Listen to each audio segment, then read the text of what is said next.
Welcome to Speak of the Devils, the premier podcast for Sun Devil football. I'm Brad Denny with 3TV.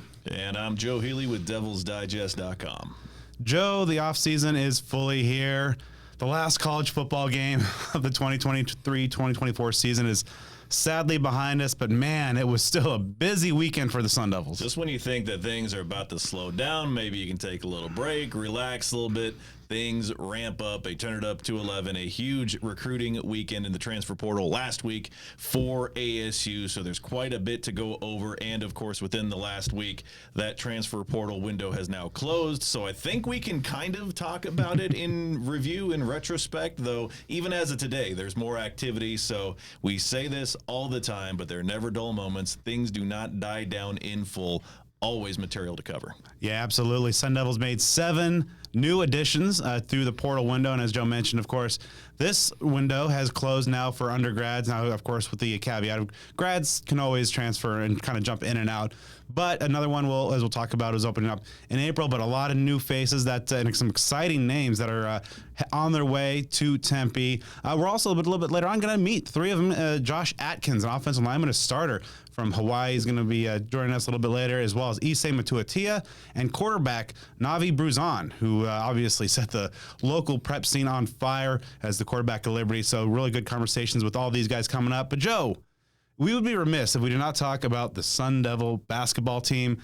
You know, last weekend it was just kind of the weird come from behind, but now they're winning in different ways and are now 4-0 in conference play. Yeah, what a turn of events it's been for ASU basketball in the last few weeks. I mean, you think back right before Christmas, some brutal losses, to the likes of TCU, Northwestern, just games where ASU was not highly competitive at all. You turn the page, you fast forward, you get past that break. Now ASU's 4-0 in conference play, and it was that break. It was that ability for the team to be able to regroup and just kind of center itself and get things focused in the right direction that's really generated this comeback, I guess you could say, to this 4-0 start. As you mentioned, they first went up to the Bay Area, took games from Stanford and Cal, came home against some competitive teams. Utah came into Tempe with a pretty dang good record, and ASU had a start to finish complete ball game, taking care of business against the Utes, and then a close one against Colorado last weekend, got the win with that as well. So now you're looking at ASU standing in at 4-0 in its conference record, heading up to Seattle to play Washington this week, one of those unique setups to where it's only one road game on this road trip. So all in all, it's interesting because it's kind of the inverse of what a lot of Bobby Hurley teams have done in recent years, or maybe the past 5 years or so, since things really ramped up in that Guard U era, where there'd be the hot starts in non-conference play, or maybe even the early stretch of conference play, and then things would get a little muddy as the conference slate went on. Maybe this can be kind of the flip side of that, where it was a near 500 record in non-conference play. Maybe things can turn up the heat now in conference play, and that would not be a bad outcome at all. Yeah, 6-5, and I know we were questioning, the direction of this team, with so many new pieces, kind of the uncertain status of Adam Miller. But, of course, Miller now being able to play thanks to the kind of the courts working their action against the NCAA. This team just seems to be coming together, and it's just kind of the ways that they're winning. They're, going down big in the Bay, but coming back and winning, and then being able to just really handle a really quality Ute team. I believe it won 8 in a row to that point. And then another kind of, close back and forth game. Different ways of winning, and who knows? This is a team that now stands at 10-5, 4-0 in conference play. I believe still tied with Oregon for the lead. Now, of course, it's a long season, and we don't know what will happen, but hey, I mean, you just got to kind of celebrate. I believe this is the first time since 2007 to 2008 season with a 4-0 start. Yeah, and you talked about Adam Miller. I mean, he was lights out against Colorado on Saturday. He's been a huge part. You can tell that he really brings a lot to this team. I know that it was a major test for him to have that uncertainty of whether or not he would be able to play this season. I know that wore on him, and he was kind of, public about that, and that makes sense. I mean, when your livelihood is up in the air, it's very reasonable for you to just kind of have some jitters about it. So he has come on like gangbusters in this opportunity for him to play. And, Perez is coming out and he's turned into a 3-point shooter out of nowhere. His style of ball is getting some points on the board as well. Sean Phillips is back healthy and he's shown some things. ASU is doing this with a few missing pieces as well. Zane Meeks, Bryson Long that can add value to this program, if they happen to be able to be healthy as the season wears on. So obviously Frankie Collins is just doing his thing. I mean, every game he's doing some lights out stuff that are just kind of make your jaw drop. His ability to adjust mid-air, get to the basket, and just the fire in the heart that he brings to this program. It's, kind of Remy Martin-esque. So it's an exciting thing when this program turns it on.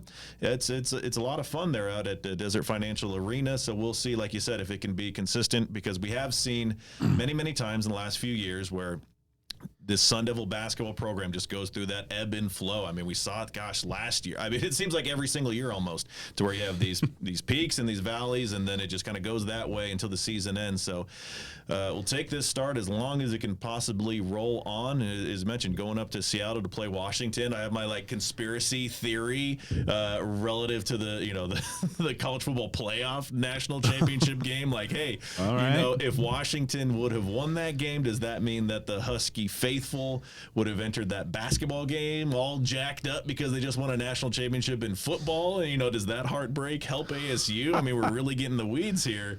I mean, I will find any possible reason I can to cheer against the Charlie Day gif. That's what it's perfect for, though. Pepe Sylvia, kind of thing. So I'll find any reason I can to cheer against Pac-12 opponents for, this little bit of time, these last handful of months that we have that opportunity.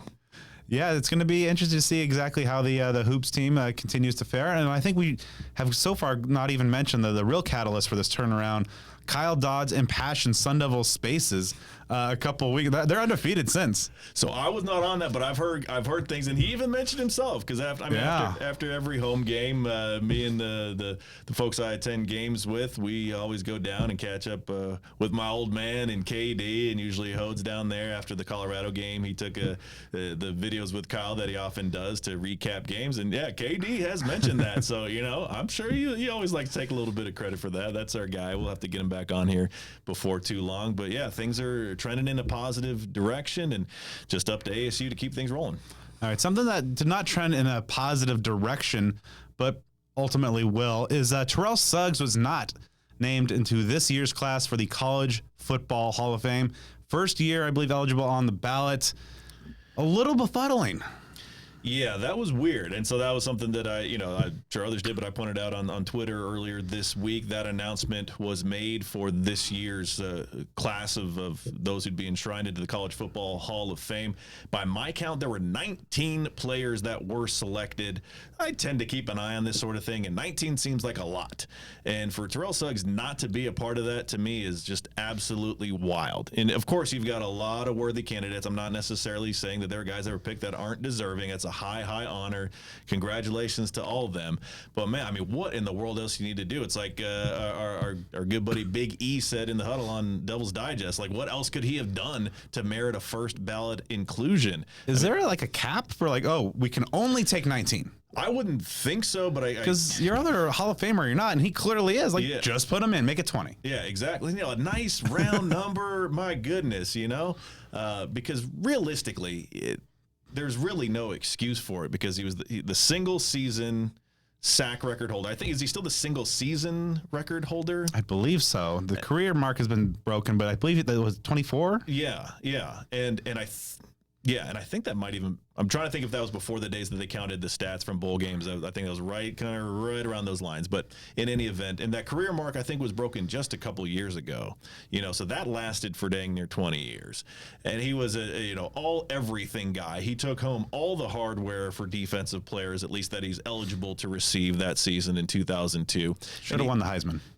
There you go. Yeah, Carson Palmer. Yeah, I mean, he had double-digit sacks his first 2 years as well, so it wasn't some one-hit wonder.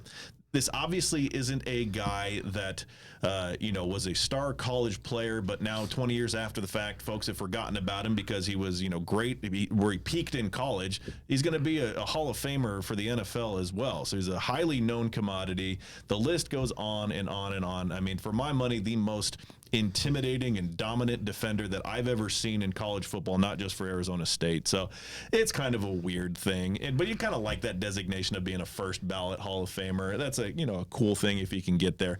Obviously, he will be there before it's all said and done. He'll join Randall McDaniel and Mike Haynes as the only two guys in Sun Devil history who are in both the college football and the pro football halls of fame. Those are the only two right now that are in both from ASU. So he'll get there, but It's just like, man, I mean, come on, what else can you do? It's like those weirdos that do the baseball Hall of Fame, and just like the one guy who voted against Griffey Jr. just because there shouldn't be any unanimous. Like some of this stuff, just I don't know. I'm not saying that that's what it's at play here, but it just the Hall of Fame voting just seems weird. Like and like the guys who sometimes have to wait. Sometimes guys are dead before they can get in. Like you're either a Hall of Famer or you're not. Just enough with the limit. Just put the dudes in if they've earned it, and Suggs earned it. Yeah, it's a similar thing with, a lot of the Texas Rangers accounts I follow. A guy like Adrian Beltre, who's up for election. You see people that disclose their votes, and they leave guys like that off. Like you're saying, yeah, it shouldn't be unanimous. Well, did he get 3,000 hits? There you go. It's just ridiculous when, like you said, if a guy is a Hall of Famer, he's a Hall of Famer. But hopefully when this time next year comes around that we're having this conversation about Terrell Suggs getting in the Hall of Fame, just as when the day comes that Keith Poole gets in ASU's Hall of Fame, I'll be talking about that. But that could send me on a whole different tangent.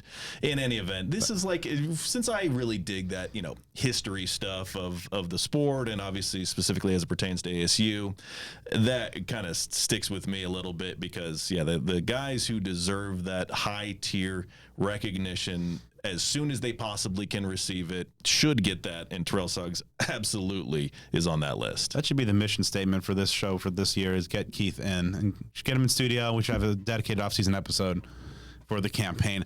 All right, so before we dive into kind of looking at what ASU did in the transfer portal and some of the 7 new additions through the portal, it's time we bid a final sad, bittersweet farewell to Pac-12 football. Joe, got to ask, in the final opportunity to do so, did you back the Pac on Monday night? No, man.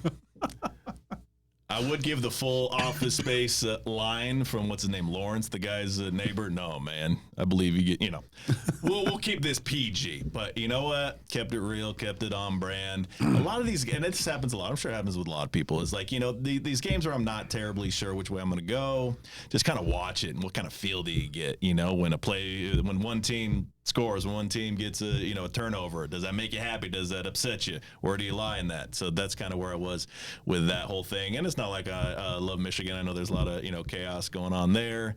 Hey, Ladarius Henderson, he's one of those transfers to me that, hey, I'm good with him doing good things. You know what I mean? There are some that don't necessarily fall into that category, but Darius is always a good dude in every experience I had with him. So he went out and got a national championship as a member of the Wolverines. So obviously Daniel Ngata was on Washington, so he had a little bit of ASU transfer in both sides of the equation. But yeah, the game was looking, it was a close, competitive national championship game for the bulk of those first 3+ ish quarters. Then things just really, rallied the Wolverines' way. So yeah, it was a odd deal. It would have been something else if Washington would have, won that championship and just ran out of town out to the Big Ten.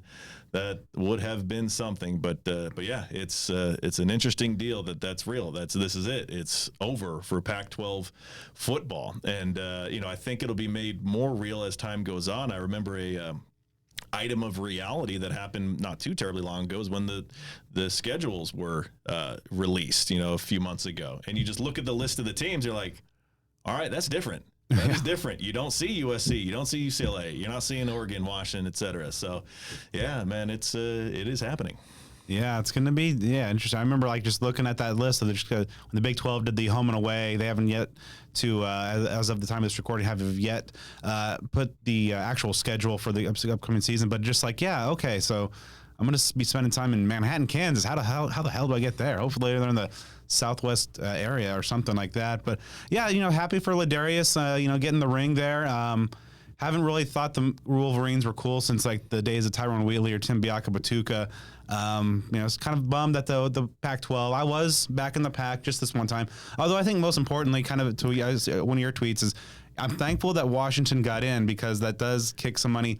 Well, although I wonder how much of that $500,000 is going back to the Pac-2. Yeah, so that was something I was trying to figure out, because I was honestly asking, because in that circumstance, if somebody could have given me some material to work with, that could have honestly altered my decision. Like an NCAA tournament, the further conference teams advance, the more units you get, which is the higher payout for everybody. So in those cases, you do want to back your conference. And so was the information that I found correct in that there is a payout that is distributed for making the playoff, right, but nothing additional for making the for That's my advancing. understanding. I So, don't know how it'll be under the 12-team format, but as of the Yeah. 4-team, it's like you get the $6 million for the conference for every team you get in, and then after that, it just whatever. Yeah. So that was something that, yeah. So for Washington to have made the playoff, that's a good thing. Then it's just basically indifferent for whatever they did from there. And then to your point as well, and that was something I was wondering, is like, even if they did get, an extra $6 million for making it to that next round, is that something, because we've seen, obviously, I can't even keep up with the litigation and the rumors and all the stuff that's going on with the conference and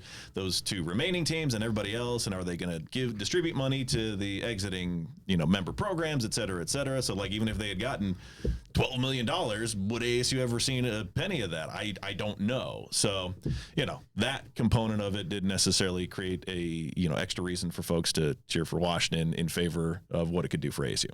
Yeah, I thought Penix was a really fun player to watch, and it seemed like Michigan really did adopt the ASU defensive game plan. And there's a good discussion of this by Richard Johnson on the latest Split Zone Duo podcast of just how you saw at times Michigan doing kind of the Brian Ward bringing 6, and Penix sometimes gets a little bit of happy feet in there, and he was not the same guy as in the Sugar Bowl victory. But fun game, end of a season. We can I know there's now that this discussion is the asterisk or not with Harbaugh, whatever. But it's something. But it's just sad that was the final time that the Pac-12 crest will be worn on a uniform in a college football game. Yeah, and the fact that matchup, which I would imagine is happening next year, depending on schedules, is going to be a Big Ten game. Yeah, that's just a conference game moving forward. And I think I saw Ralph, if I'm not mistaken, I'm fairly confident it was put things on Twitter like, for those Pac-10 or Pac-12 teams, those 4 that are entering into the Big Ten,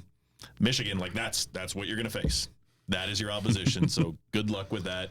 For the teams that like even a team like USC doesn't play a lot of defense. Others, you're going to be quite possibly brutalized and pushed around by those folks. So have fun with that.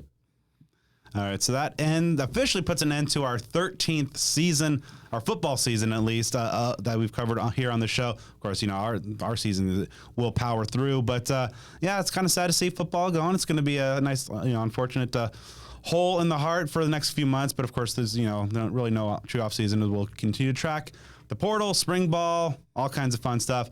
But before we dive into what ASU was able to add in the portal with 7 new guys over this past weekend, let's get to know one of them, and offensive tackle Josh Atkins, who started 13 games for Hawaii last year. Had a chance to catch up with the Texan and why he chose ASU and what he's going to be bringing to Tempe. All right, here with new Sun Devil offensive lineman Josh Atkins. Josh, obviously, making the big move out to the desert. But first off, how tough is it going to be to leave the islands?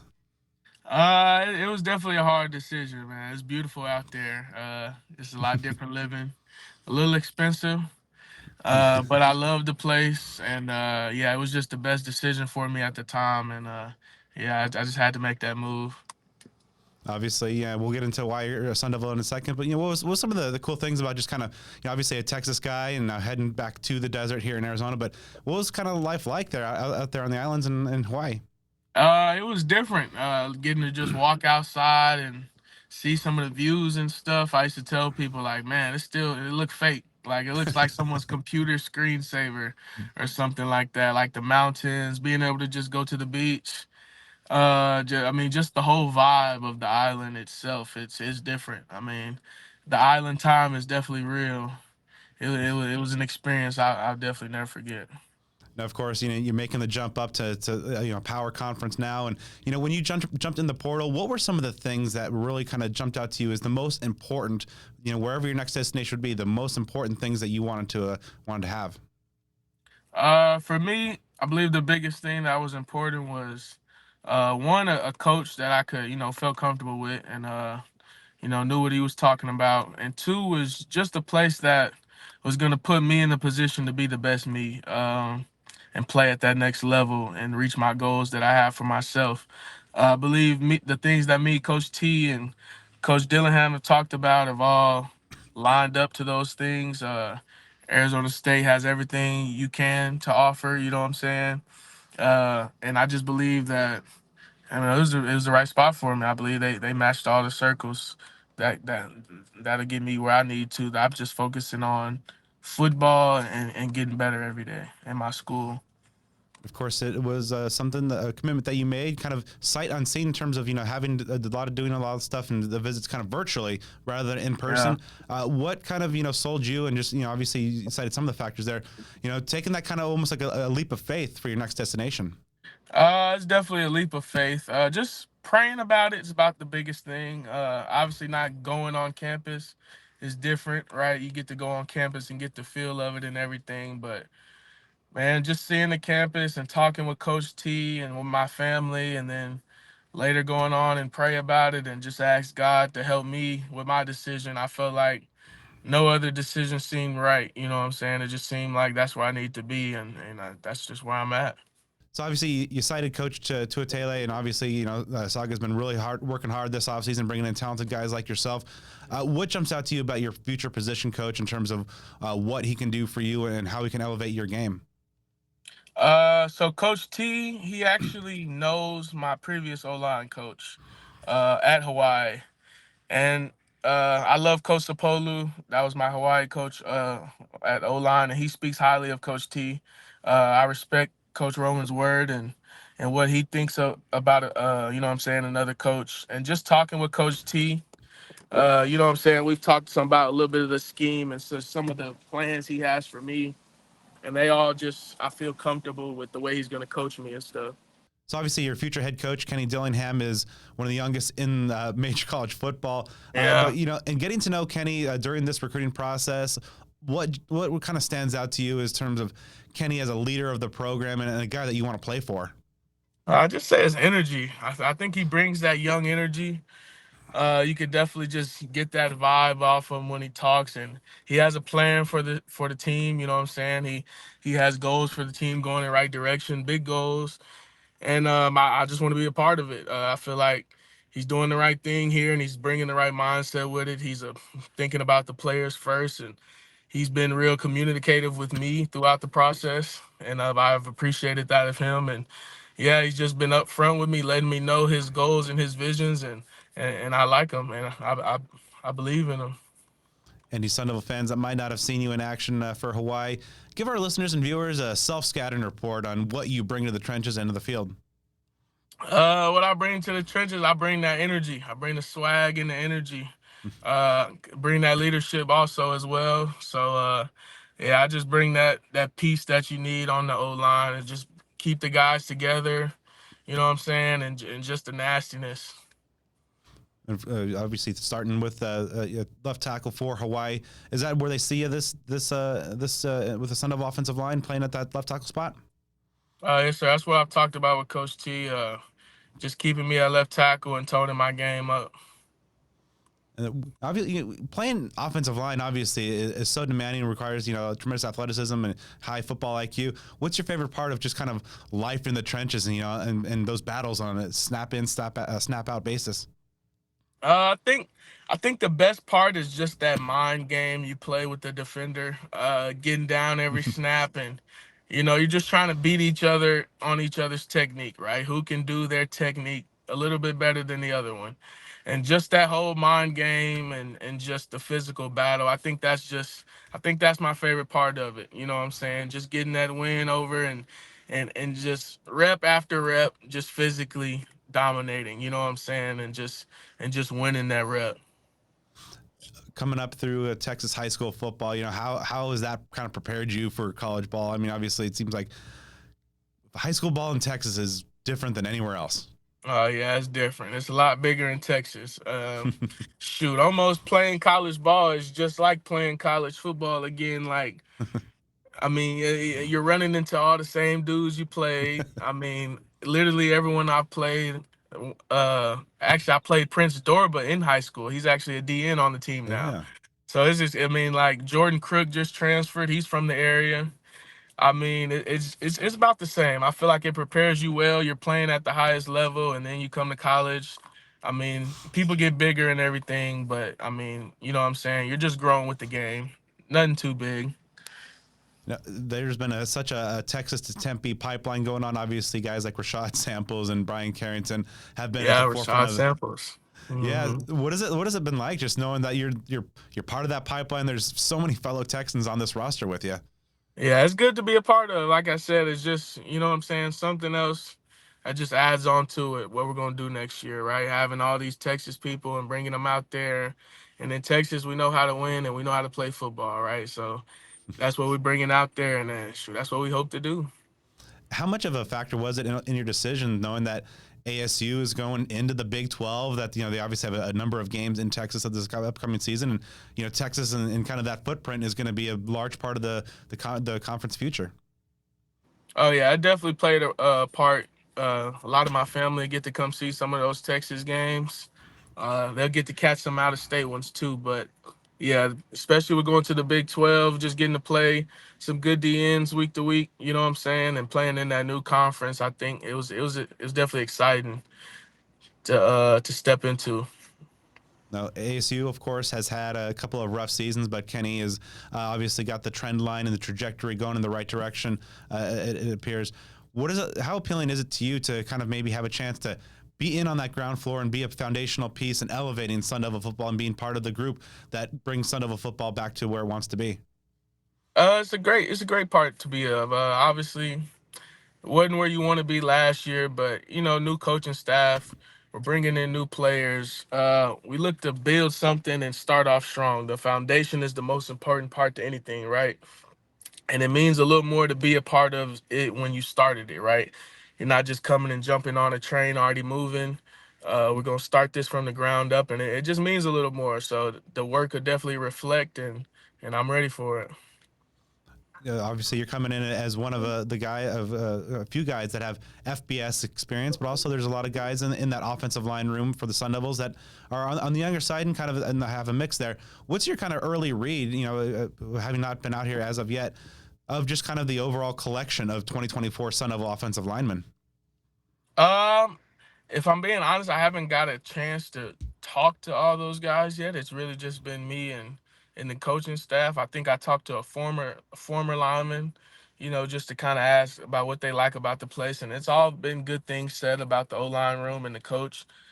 Great group of guys. So I'll do more of that once I touch down on campus. You know what I'm saying? Get to meet the guys and mingle in with all of them, introduce myself and stuff like that. But yeah, it's mostly just been communication with the coaches and stuff, and a few former players just to get a word on what the team is like. But once again, it's been all great things.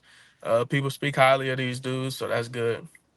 And when you look ahead to this fall and this 2024 season, obviously going to be a lot of new faces there, but a lot of new opportunity. What are some of the goals that you've set forth for yourself for year one in the maroon and gold?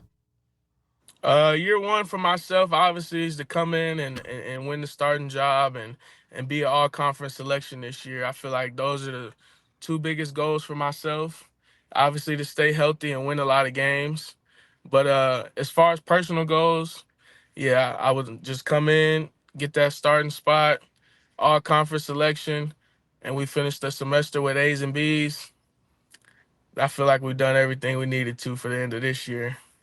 And then, as a guy that has, got a couple of years left, when project towards the future, when you are looking back on your college career, whenever that wraps up, what are some of the big things that you want to accomplish during your time in college football? Well, most importantly, I want to get the degree, right? Definitely finish with my degree.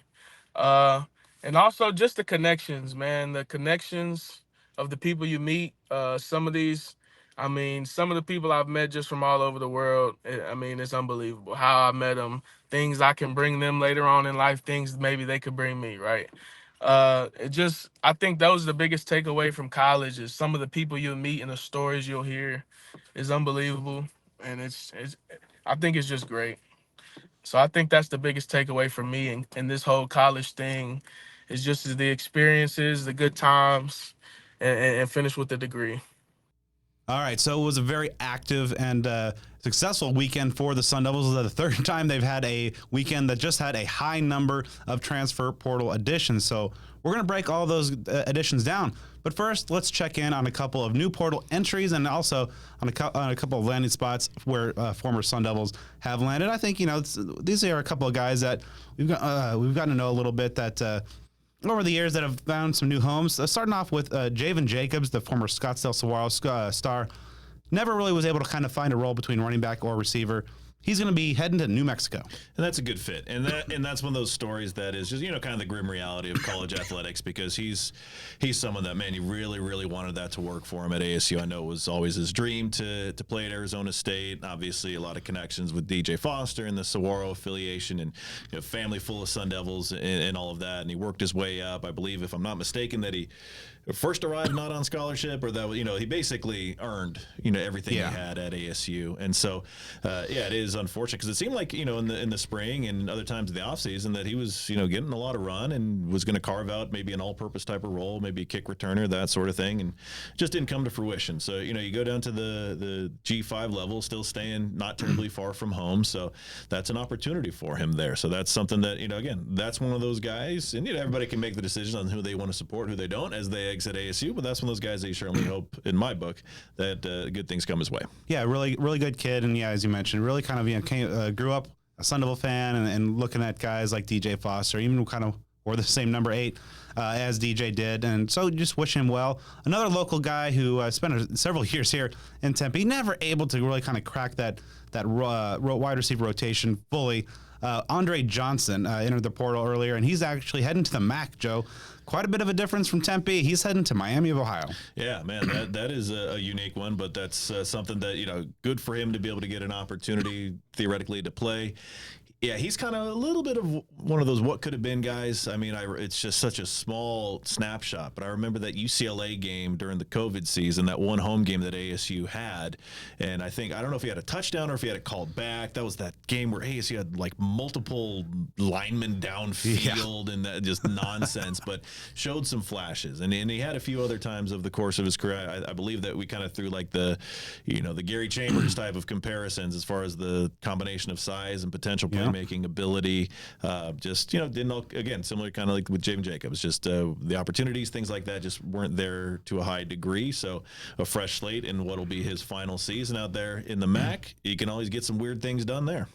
Yeah, certainly wish him well. And speaking of the MAC, another Sun Devils we heading there, linebacker James Jonkum is going to be over heading to Eastern Michigan and playing for Chris Creighton, who obviously has built that program into something pretty special after being pretty much a doormat in the FBS for decades. Now a consistent bowl team, so hopefully James can find a role there. Yeah, well, once again, kind of a unique destination as far as what most exiting players from Arizona State would go to, but that's a program that is, night and day the last 3 to 5 years compared to what it was for decades. As you mentioned, I mean, just one of the most pitiful teams across college football for a very, very, very long time, and that has changed. Obviously, we know that very well around here because ASU was part of that change year before last, in that game that ousted Herm Edwards from being in charge of Sun Devil football. So curious to see what he'll be doing out there, because he's someone that brought a really interesting skill set and potential, and jersey number 66 at linebacker, pretty unique, but we'll see what happens out there at Eastern Michigan. All right, so there have been 2 new portal entries, one of which has already found a new home since we last joined you. Oh, man. All right, I'm gonna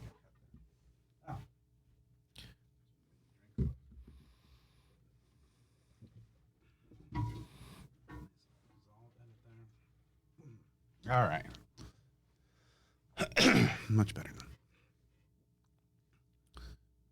And since we last joined you, there have been 2 new Sun Devil portal entries. Safety Josiah Cox, who perhaps prompted maybe by one of the additions that we'll talk about, he entered the portal but has already found a new destination at New Mexico State. And I don't know if they maybe with ASU bringing over a couple of Aggies, maybe that's a player to be named later in a trade. Yeah, as we'll talk about, ASU has acquired a few defenders from New Mexico State. Again, a program similar to Eastern Michigan in terms of one that was an absolute doormat for an extended period of time. I think, if I'm not mistaken, those might have been the 2 programs that had like the longest bowl game droughts in the nation, if I'm not mistaken, going up to a handful of years ago. Now we'll see what happens, because obviously, with Jerry Kill stepping down, I mean, he was the catalyst everything that they did. So that might be, something that goes away in the wind. But yeah, Cox, I believe, if I'm not mistaken, is the third member of last year's high school signing class, joining Sean Russ and Ashley Williams, all on the defensive side of the ball. But yeah, as you mentioned, ASU's made some additions in the secondary to where there's a lot of competition there.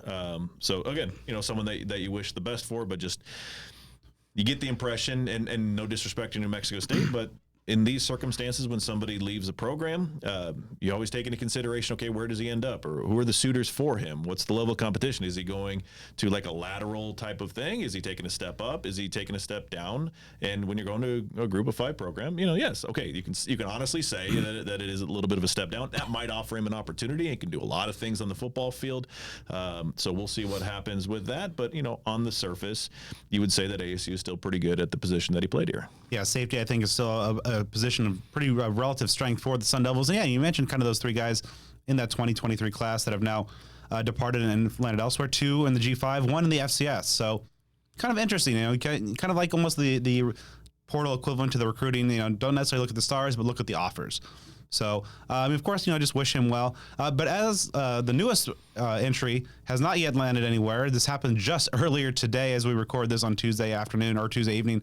Jacob Conover, the quarterback, who obviously set all kinds of records over at Chandler playing for Sean Aguano, then spent time at BYU before becoming a Sun Devil and getting thrown into some action in some really tough spots this year due to the kind of all the injuries there. He's now in the portal as a grad transfer, so it'd be interesting to see where he ends up.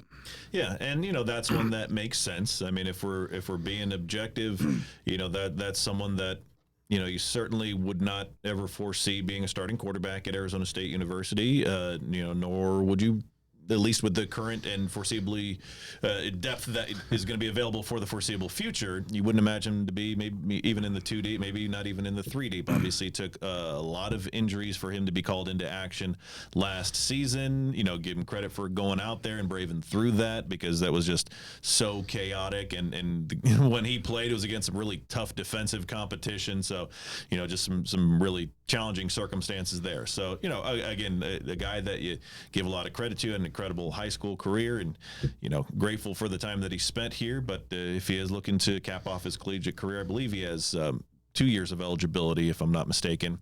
If he's looking for playing time, then that is very likely going to be elsewhere, possibly at the, G5 or even FCS level. So we'll see how that one ends up. It doesn't sound to me, at least based on things that have been said, that ASU will likely go after a quarterback to fill his spot. You get Sam Levitt in there, and you have the others that are still going to be in tow. So, they should be good at that position, though. You kind of say that with bated breath, because last year you probably needed 5 or 6 quarterbacks to feel comfortable. So you never say never, but again, I know it's a cliche thing to say, but wish them the best in the future endeavors. Yeah, of course, you have Jaden Rashada, Sam Levitt, as you mentioned, coming in. Trenton Bourguet coming back, and then with Navi Bruzon coming in as a preferred walk-on, that probably fills that last spot there, because obviously the presumed quarterback battle in the spring and perhaps fall camp as well with Levitt and Rashada, and of course Trenton Bourguet being the wily veteran who is in that depth chart as well.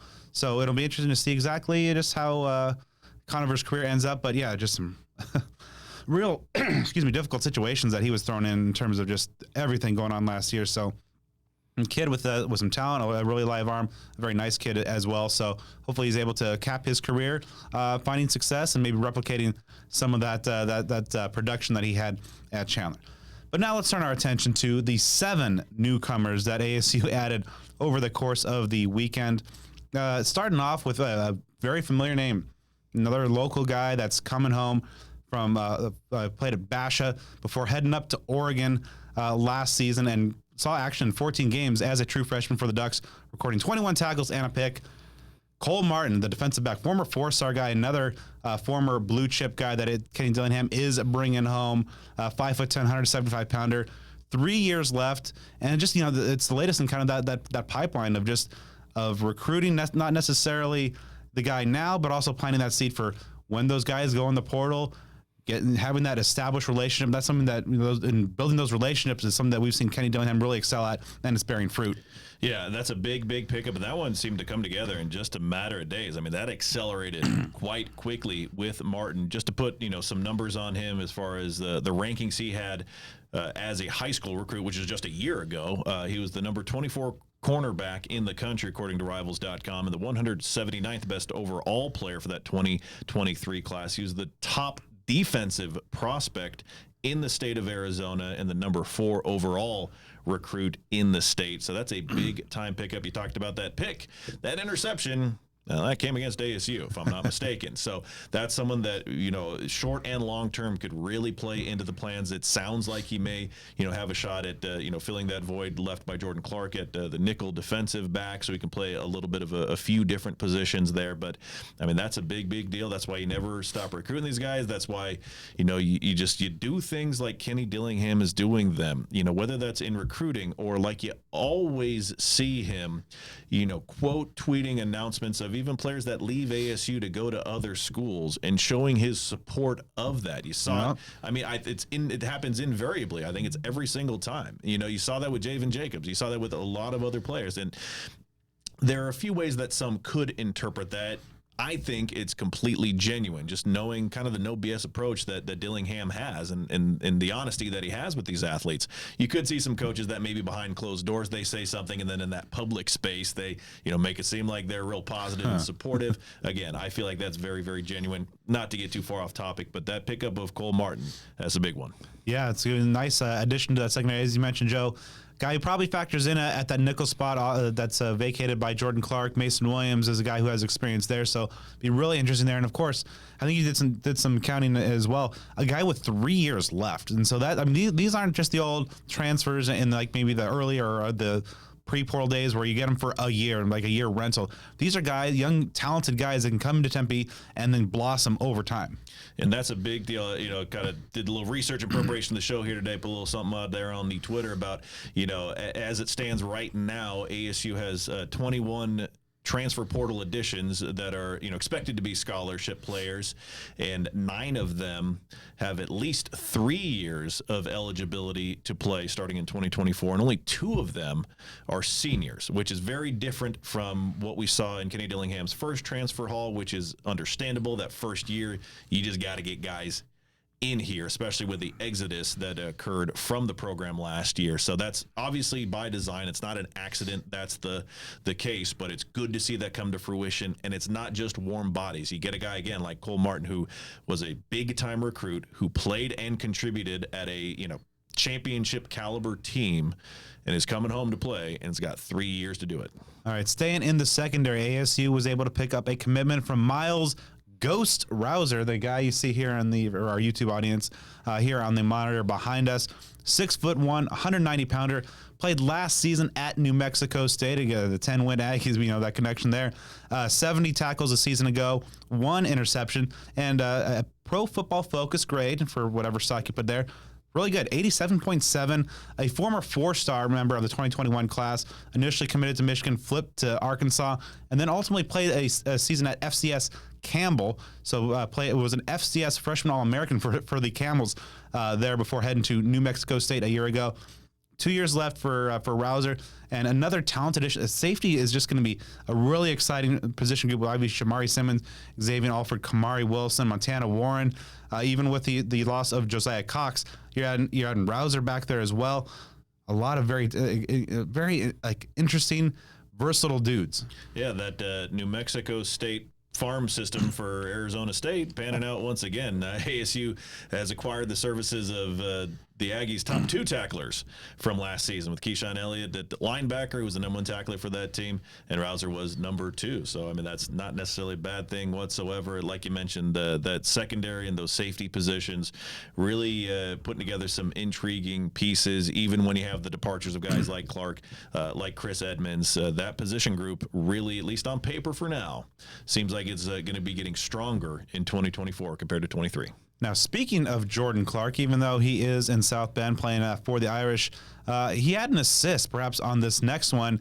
ASU was able to land a commitment from edge rusher Roman Petrie coming over from Purdue, 6'5", 245-pounder with an 82-inch wingspan. Like I really got to like that length at the edge spot there. Spent 2 years with the Boilermakers, did not play for him. Had been previously recruited by Arizona State, so he did cite that there was kind of a full circle moment there with a connection. He is from Louisiana, where he played at the same high school as Jordan Clark, and actually sought some advice from Jordan, who has said that he gave him nothing but a lot of praise for what Kenny Dillingham and the Sunbelt program have to offer. So Roman Petrie adds another kind of very intriguing skill, at least size and skill sets at that edge spot. Obviously, it's a spot that ASU needs some reinforcement with the loss of BJ Green, and Petrie will bring 3 years left to Tempe. Yeah, that ability to play 3 years, that's a big deal there. You know, it's certainly like a project type, and I don't mean that in any disrespectful way. When you've got that sort of frame, you know, that gives you some intrigue. Now, we've seen some players in the past that, you know, have materialized with that potential. We've seen some that haven't. So, you know, there's always a bit of a crapshoot there.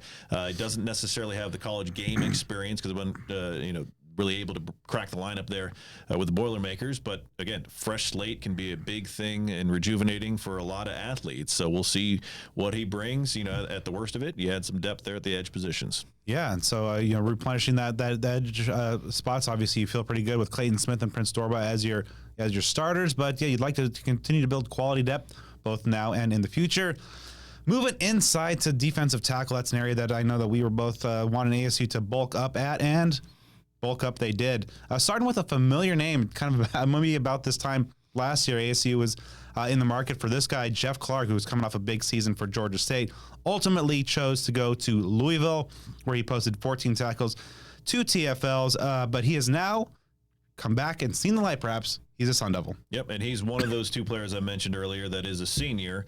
So he's a grad transfer with 1 year of eligibility, and it's really interesting how it all worked out because, you know, the connection between him and Arizona State, especially last year, was noted. I think he had a high school relationship. You know, he played in high school with BJ Green, if I'm not mistaken. Yeah. Or they went to the same high school. I mean, the eligibility-wise, that would size up.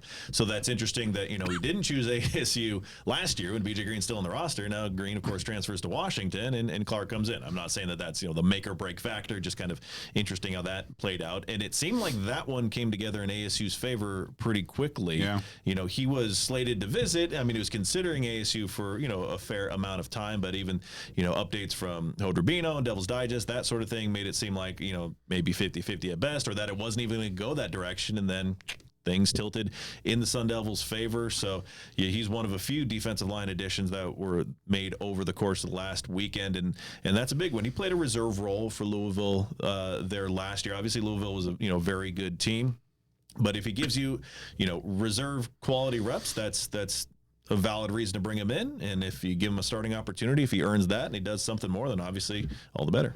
All right, so they weren't done with adding Clark to the defensive interior. Jacob Kangaika coming over, and this is probably, I don't know how many times we've seen this, but coming over from the U of A.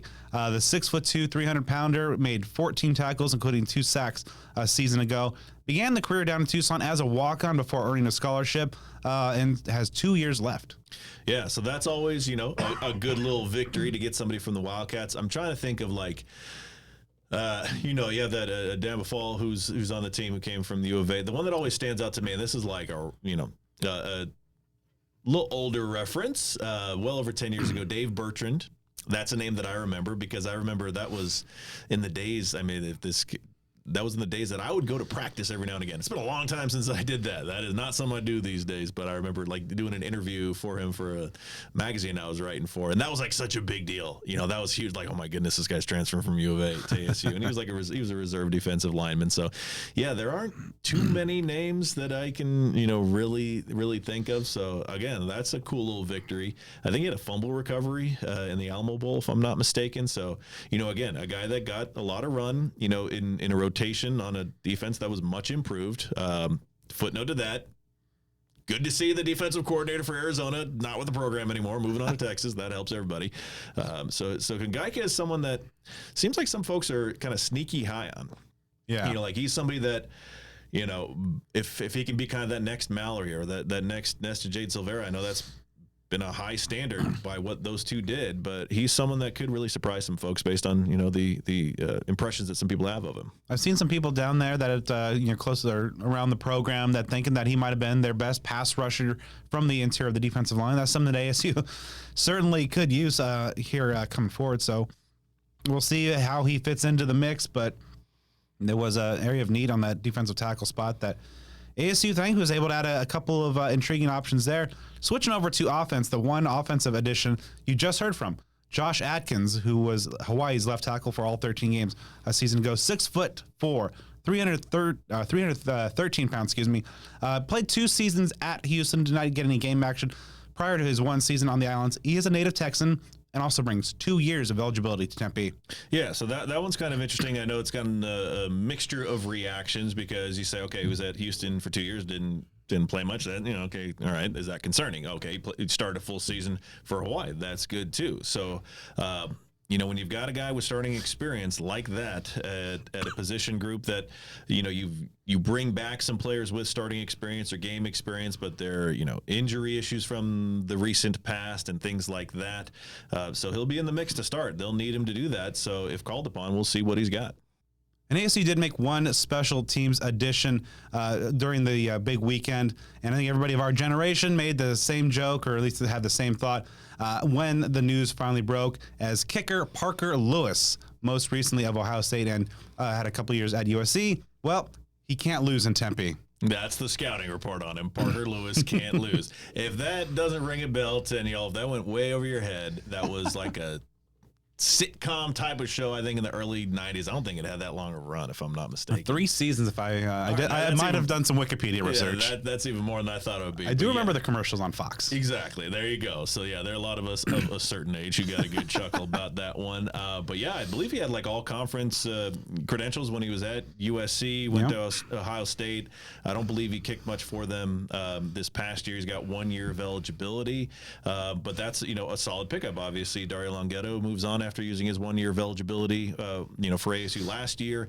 ASU's got some young kickers in the fold as far as like true and redshirt freshmen, that sort of thing. But that's a position where it's good to have somebody with some experience, kicking under pressure. He played for some high-quality programs there. Of course, USC and Ohio State comes from, I believe, Saguaro, if I'm not mistaken. Yep. So another homecoming. Good lineage there. So, a 1 year guy, that's the other senior. So he and Jeff Clark are the 2 seniors among the transfer group right now. So you certainly hope that he brings some, capability and consistency to the kicking position, because with ASU next year, that could mean the difference between wins and losses. Yeah, the staff is high on Ian Hershey, who punted and is also a place kicker and spent some time at Idaho State earlier in his career. But you just never know. So having another veteran presence in there will be very critical for the Sun Devils. We'll see how the camp battle plays out. But, of course, you mentioned a local guy. And so, as before we dive into kind of the overall view and kind of maybe hand out some portal awards, so to speak, in the next segment, let's catch up with another local star. Navi Bruzon was a guy who led Liberty High School to the Open Division State Championship, set all kinds of records, and became the first player to win the Gatorade Arizona Football High School Player of the Year in back-to-back seasons, among a host of other awards. Had a chance to catch up with Navi. Really interesting story, and a guy that, had a lot of similarities to Trenton Bourget in terms of a guy who all kinds of amazing production at the high school level here in Arizona, but just because he's not too big, maybe got overlooked, so add a nice little fuel to his fire. All right, Navi, obviously you're on the precipice of taking that next step and becoming a college football player at Arizona State. How does it feel to be kind of embarking on this next chapter? Just looking forward to it. Excited for the future, and just overwhelmed with emotions, but it's definitely a great feeling. So obviously, you had some offers out there, but you kind of passed those up to kind of take the preferred walk-on route at Arizona State. Why do you feel that was the best course of action for you? My mom went to ASU, so I grew up all around, the ASU culture. Went to a lot of games when I was younger, so I just loved the atmosphere. And it was just my best opportunity to show my talents on a big stage. So just you got to bet on yourself and believe in yourself. That's what I'm doing. Were you a big ASU fan growing up? Obviously, with you mentioned your mom, an alum. Was that just kind of maroon and gold household? Yes, sir. We went to a lot of games, so I was always throwing the forks up. What were some of your favorite ASU-related memories growing up? Just going to games with my family. We have a pretty big family from my mom's side, so we went to a lot of games. tailgated before him. So it was just great times, just spending time with family. And then obviously watching the ASU games after was just the cherry on top. So you mentioned kind of betting on yourself and taking that route that you're taking. Why is that something that you felt that was the right course of action for you, and why do you have the confidence that you do in yourself, to take this course of action? Anywhere you go, at a Division I level, you're gonna have to compete for a job. So you gotta believe in yourself, put the work in, and believe there'll be an outcome at the end. I went through Liberty, and had to compete for the starting job. So it's the same. What I believe in, you got to work to earn something. So I'm excited for the next steps and, just showing my talents. What has it been like just kind of seeing since you took over the program last year? Kenny Dillingham plays such a renewed focus and importance on kind of local high school talent and rebuilding those relationships with the local high school community. Yeah, I spoke to him like last month. He's a great guy. He reminds me a lot of my high school coach, Coach Thomas. So it's a lot of resemblance between them two. The same focus, same thought process on the football game. So I'm excited to get up there and be an ASU football player. So when you get to really kind of dig into this Kenny Dillingham offense, obviously he's made quite a mark in this game over the years as an offensive mastermind. From that quarterback's perspective, when you look at this offense from a schematic perspective, what things really kind of jump off the page to you? I believe he does a lot like we did in high school. It's a really open offense, and we just got Coach Araro from I'm drawing a blank here. UNLV, UNLV, yeah, and he was the former Oregon coach, obviously with Coach Dillingham. So they had great success over there. Obviously, we're going to bring some great success over here to ASU, and I'm just excited for the future. What kind of stands out about Kenny Dillingham's kind of track record of developing quarterbacks specifically? Obviously, you look at Bo Nix and Jordan Travis at Florida State. How much of that was kind of a role in your decision? Definitely, obviously he's a great coach. Obviously, they had Justin Herbert over there at Oregon too. Coach Araro posts a lot about him. It's just it's great to be coached by one of the best. Coach Thomas did a really good job teaching me, so I'm excited to learn at the next level. What else can I learn from one of the best coaches in college football? Now, as you mentioned, Marcus Arroyo coming over. It hasn't been in Tempe for too long, but what kind of stands out to you early on about your future offensive coordinator and quarterback coach? Like I said before, they've developed a lot of quarterbacks. He's a really good coach. I'm excited. The offense, which from what I've seen is very diverse, and I believe I can run a very diverse offense. So I'm just looking forward to, showing my talents on a big stage and, just putting the work in to get into a big moment.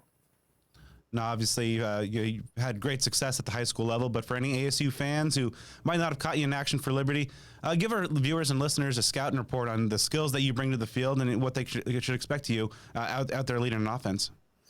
I believe I'm a tremendous leader. I'm not going to quit on nothing. I'm going to put my work in, film time, weight room, whatever.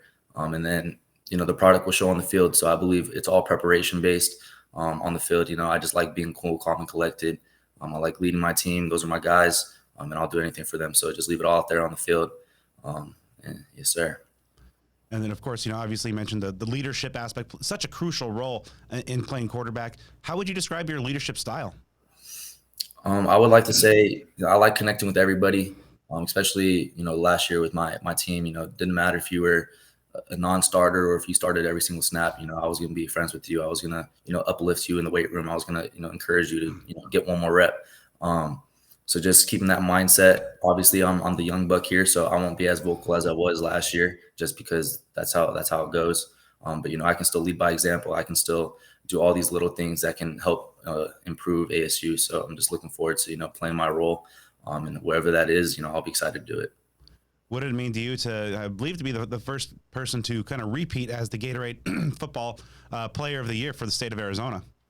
It was definitely, a great. I'm very grateful and very thankful. Obviously, it wasn't just me that could have done it. I had a lot of people by my side. Obviously, my parents supported me all the way through. Coach Thomas, put me in the right position every time to, get this to where I am. My teammates, obviously, my O-line blocked for me. My receivers, defense pushed me at practice. So, as a collective group, Liberty got 2 back-to-back Gatorades. I'm thankful to, I brought him over to Liberty, but, it's a team success. So you have like just a laundry list of accomplishments, awards, and achievements over your high school career. Which of them means the most to you? I'm not really. I would say Gatorade definitely is a big one, but also the Ed Doherty. I like the Gatorade just because it's off the field too. I'm very into the special needs program at Liberty. I made a lot of relationships over there, and it's just you get to see another side of people just because it's not on the field, it's also off the field. So I like being a good person off the field. I enjoy making people smile when I'm walking through the hall. So it was great winning those. And Unify, that's a great program, and I'm so blessed I could have been a part of it. As you mentioned, you're a guy who really excels off the field as well. Perfect 4.0 in the classroom as well. What have you learned at this kind of relatively young age of just kind of being able to kind of balance the demands on the field as a football player, especially as a quarterback, as well as a student? Well, I've been playing football for almost my whole life. I'm playing since I was like 5. So football is just second nature to me. Obviously, I'm playing at a new level, so I have to adapt and adjust, and that might take time. I don't know yet. We'll see how the future holds. But just maintaining a confidence in yourself, I think, is the key. Once you lose confidence in yourself, then everything else goes. So you just gotta keep working, keep that confidence up, and once you have that confidence, then no one can stop you. So obviously, great team success as well. Liberty going to the Open Division Championship this year, taking home the hardware. What do you think the success that you and your teammates have had kind of says about kind of the West Side football? Back in my day, I played for Moon Valley, so definitely appreciate seeing kind of the West Side have the success. It was definitely a great moment. I'm glad we could have put some light on the West Side. Obviously, it's known that West Side isn't as sought for, but Liberty. I mean, we've had a tremendous last 3 years. Obviously, we came up short the last 3 years before this year.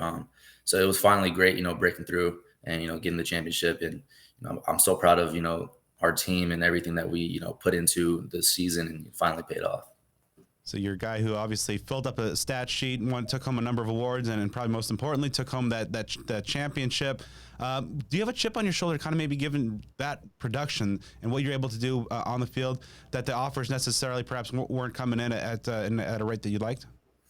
Obviously it is a little frustrating, but I try to just stay the process, stay the course, and I'm happy where I ended up, and I'm grateful for the scenario that I can be part of. So obviously, I'll always have a chip on my shoulder. I'm always going to be doubted. I'm always going to, have people that don't believe in me. But, like I said before, you have to have that confidence in yourself and just belief in yourself.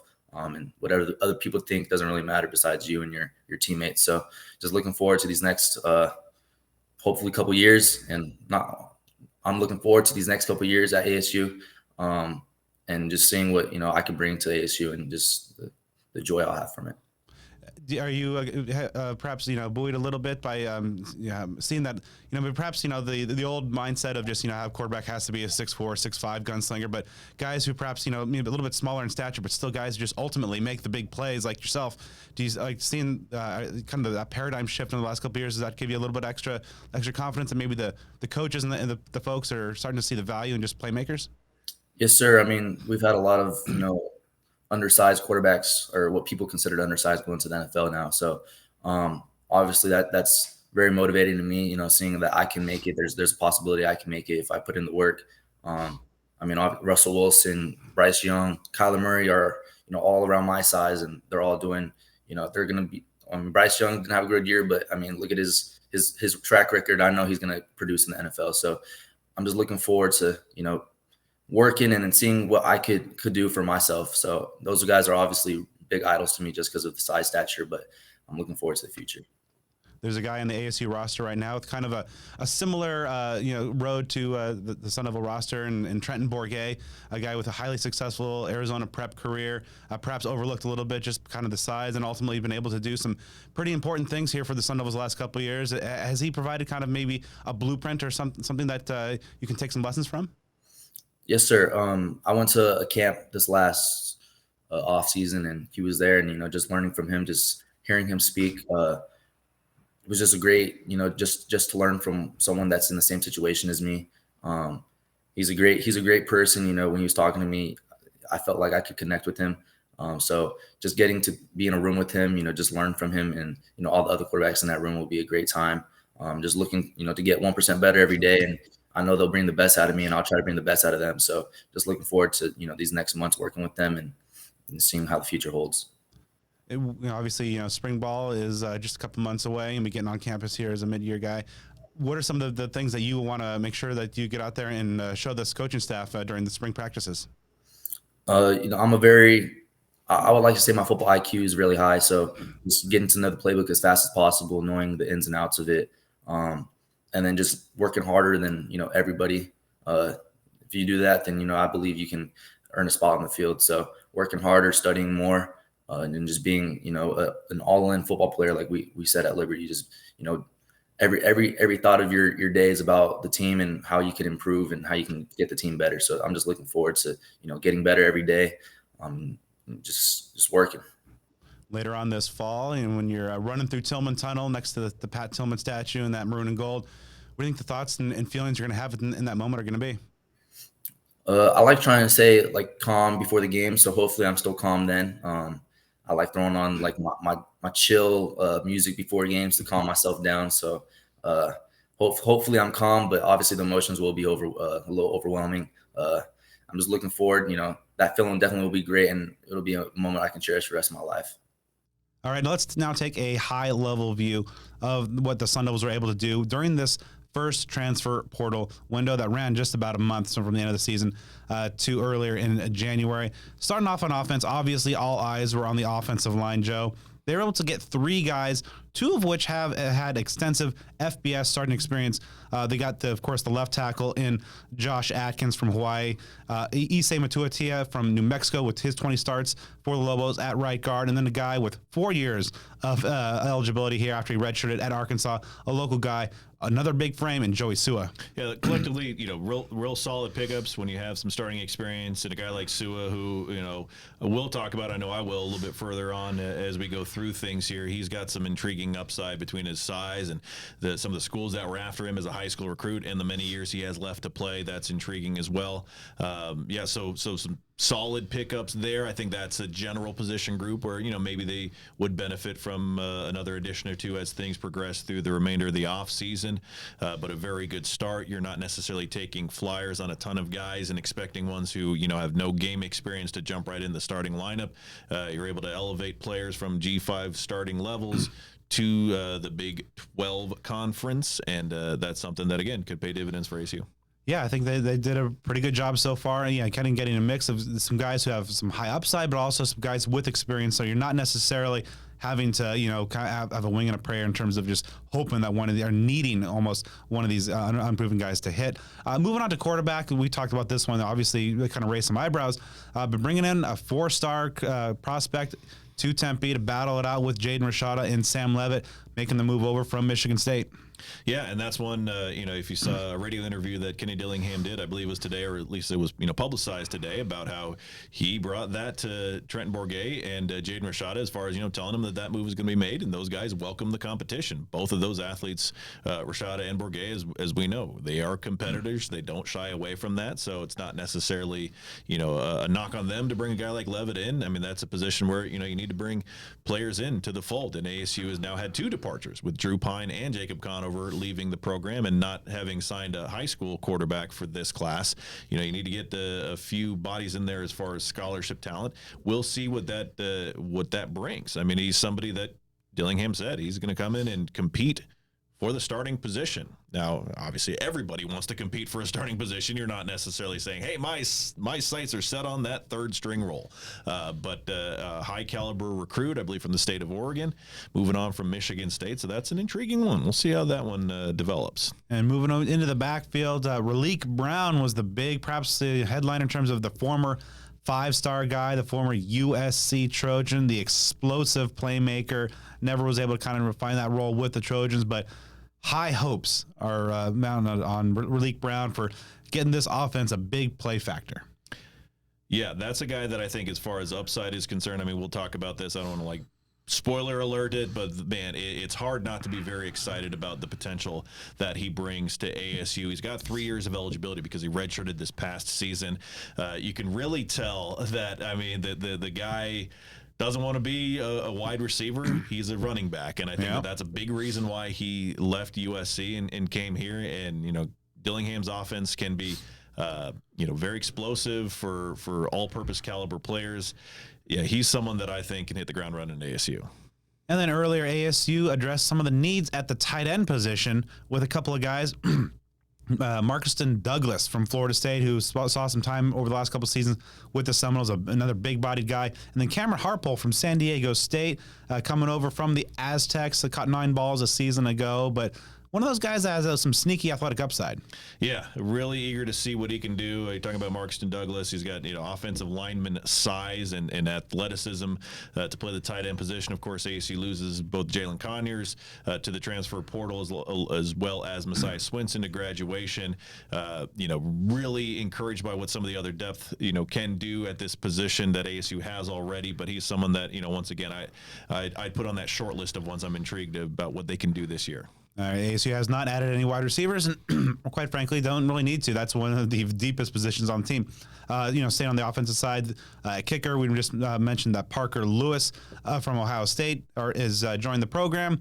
Switching over to defense, 13 total additions there. Now, we talked about Clark and Kangaika at the interior, but Justin Watley from Cincinnati and J.P. Dieter from Purdue also are going to help solidify the interior of the Sun Devil D-line. Yeah, you've got a handful of guys there. Obviously, you need to build depth. You need to starting caliber players as well with some departures that have been had on the defensive line, whether it's at the edge positions or interior. Of course, guys like B.J. Green, Deshaun Mallory moving on. So you want to fortify that lineup. We broke down, of course, Clark and Kangaika being the new additions there and what they can bring to the table. So, you like the numbers. You're intrigued by what they can do. So they did just about as good as you could really expect, given the parameters that ASU works with in this sort of thing. So, again, to get a solid crop of a handful of guys, that's something that makes you happy. And in terms of the defensive end, edge type guys, we just talked about Roman Petrie coming over from Purdue. Watley, of course, has that ability to play at the end of the spot as well, though it looks like he might be spending most of his time inside for the Sun Devils. Linebacker was a big-time need for the Sun Devils heading into this offseason. I think they did really well there. Keyshawn Elliott coming over from New Mexico State after a 100-plus tackle season. Jordan Crook is a guy who saw some time over a couple seasons with Arkansas in the SEC. And then Zyrus Fiaseu, San Diego State's MVP a season ago, Joe. So I think they made 3 nice additions. I mean, if you're taking a realistic lens to it, I honestly don't think that ASU could have really done much better than it has at its transfer recruiting at linebacker. When you're talking about guys that were accomplished G5 defenders, and those are the ones that are prime, to take that next step up, and maybe they could play it at some high caliber, blue blood caliber programs. Chose to come to Arizona State, two players that you mentioned there that led their team in tackles between Elliott and Fiaseu, and really intrigued by both of them, especially Fiaseu, just the all-everything guy for San Diego State. Crook has a high upside. He contributed a solid amount for Arkansas, and he was a pretty solid recruit in his own right as well. So maybe a potentially greater opportunity here for him. I mean, that room just got a lot more competitive. You lose guys like, of course, Trey Brown to graduation, Will Schaefer, James Jonkum to transfer. You bring back still ones like Tate Romney, Caleb McCullough. Going to be a lot of competition there in the spring and beyond. All right, so wrapping up with the secondary, 5 additions so far, 2 of which that we talked about in our prior segment, and Miles Ghost Rouser at safety, and the nickel Cole Martin. Also talking about at that back line at the safety position, Kamari Wilson. I'm very intrigued by him, the former 4-star prospect, played a couple seasons with the Florida Gators, a ball hawk guy, a bigger body there. So I'm really excited to see what Kamari Wilson's able to do. And then a couple of very talented corners. Javon Robinson is coming over from Washington State, where he saw significant time against or with the Cougars, and also had some success against ASU. And then LaTerrence Welch, former top 200 overall recruit in the country, after he's coming over after a couple seasons in Baton Rouge for LSU.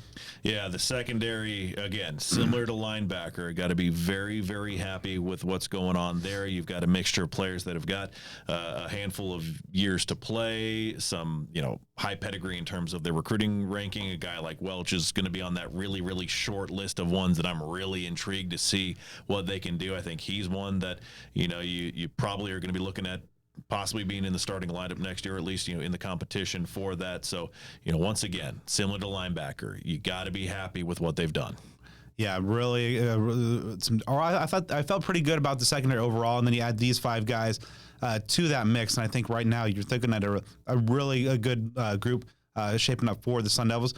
Let's cap things off though with maybe some I don't say awards or categories, but something that as we kind of take a view of this entire class so far. Of course, there's another window to come, and of course with the caveat that guys with their degree can already enter and exit the portal at their leisure. But obviously, when as the season ended, we knew that ASU's roster was still very much a work in progress, still had some areas and positions that needed work.